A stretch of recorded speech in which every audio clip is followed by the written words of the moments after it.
Hello UKG kids, how are you all? I hope you all are fine. So let's start today's class with the subject Maths. Children, today in Maths, we will revise the table of 2 and 3 one more time. As we have already done these two tables three times, so today we will revise it. So first, you will write the date 31/7/2020. Then write the heading Table of 2 and 3 and classwork. So today you have to write Table of 2 and Table of 3 both in a page. Okay, first side you will write Table of 2 and other side you will write Table of 3 like this. Let's start. Read with me, children.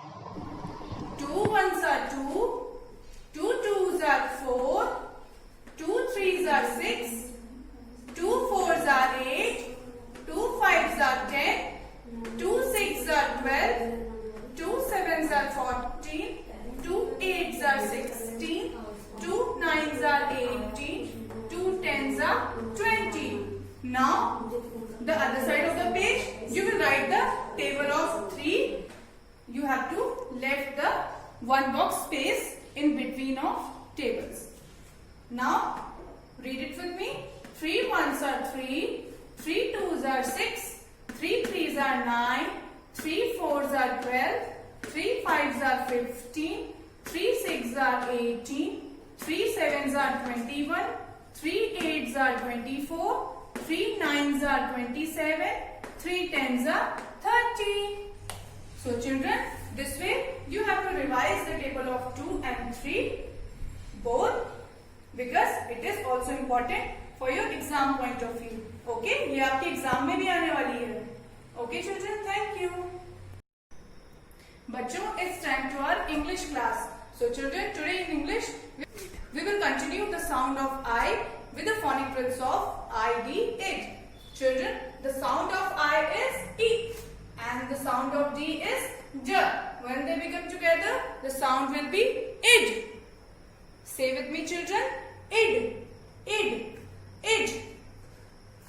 Now we are using different consonant before it and try to read them. First, we are adding B. The sound of B is B. B, id, bid.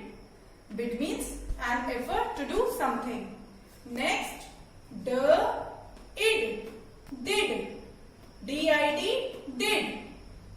The sound of D is D. Did. Did is a past tense of do. Next, the sound of H is H. Id, hid. Hid means to hide something या किसी चीज को छुपाना. Next, K, I, D. Kid. The sound of K is K. K, id. Kid. Kid means a child or bachcha. And the last word is L-I-D. L-id. Lid means cover या ढक्कन. Now children, we have to write it. So first we will write date 31/7/2020 and write the heading phonic drills of it and classwork. Now you will write it like this. And once again I am showing you how will you write. B, I, D, did. Next, D, I, D, did. Next, H, I, D, hid. K, I, D, kid. Last word is L, I, D, lid. So children, this way you have to complete phonic drills of it in the 5 times in a page and read them aloud while you are writing. आपको लिखते समय इनको बोलना भी है, like bid, did, hid, kid and lid. Okay, thank you kids.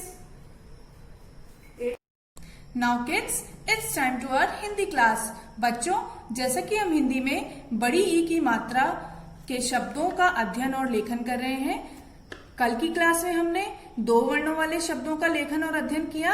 आज हम 3 वर्णों वाले शब्दों का पहले बुक से अध्ययन करेंगे और फिर नोटबुक में लेखन करेंगे। तो आपको स्वर परिचय बुक का पेज नंबर 27 ओपन करना है। मेरे साथ बोलिए बच्चों, मकड़ी, मकड़ी। बकरी, बकरी। कुछ और शब्द देखते हैं। अकड़ी, अकड़ी मीन्स किसी चीज की जिद करना। नेक्स्ट, ककड़ी, ककड़ी मीन्स कुकुम्बर। नेक्स्ट, लकड़ी, लकड़ी मीन्स वुड। नेक्स्ट वर्ड देखिए बच्चों, अमीर, अमीर मीन्स रिच। नेक्स्ट, गरीब, गरीब मीन्स पुअर। बच्चों, अमीर और गरीब एक दूसरे के विलोम यानी उल्टे शब्द होते हैं। नेक्स्ट, खरीफ, खरीफ, खरीफ एक प्रकार की फसल का नाम है। नेक्स्ट, पीतल, पीतल। बच्चों, पीतल एक प्रकार की धातु होती है। आपने अपने घरों में भी कुछ पीतल के बर्तन देखे होंगे। नेक्स्ट, शीतल, शीतल, शीतल मीन्स ठंडा, जैसे शीतल जल। नेक्स्ट, चीतल, चीतल। बच्चों, जो स्पॉटेड यानी धब्बेदार हिरन होता है उसको हम लोग चीतल बोलते हैं। बच्चों, आइए अब हम इन 3 वर्णों वाले एक ही मात्रा के शब्दों को अपनी नोटबुक में लिखते हैं। बच्चों, तो सबसे पहले लिखिए डेट 31/7/2020, फिर हेडिंग डालिए ई की मात्रा के 3 वर्णों वाले शब्द और क्लास वर्क। बच्चों, पहला शब्द है अकड़ी। मेरे साथ लिखिए, अ क ड़। तो आपको ड़ में बड़ी की मात्रा लगानी है, अकड़ी। नेक्स्ट, क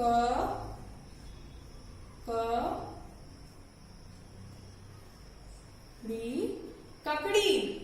अगला शब्द ल क ड़ी, लकड़ी। नेक्स्ट लिखिए बच्चों, अमीर। मी यानी मां में बड़ी की मात्रा लगाएंगे, मी र, अमीर। अगला शब्द है ख री फ, खरीफ। नेक्स्ट लिखिए, ग री ब, गरीब। अगला शब्द लिखिए बच्चों,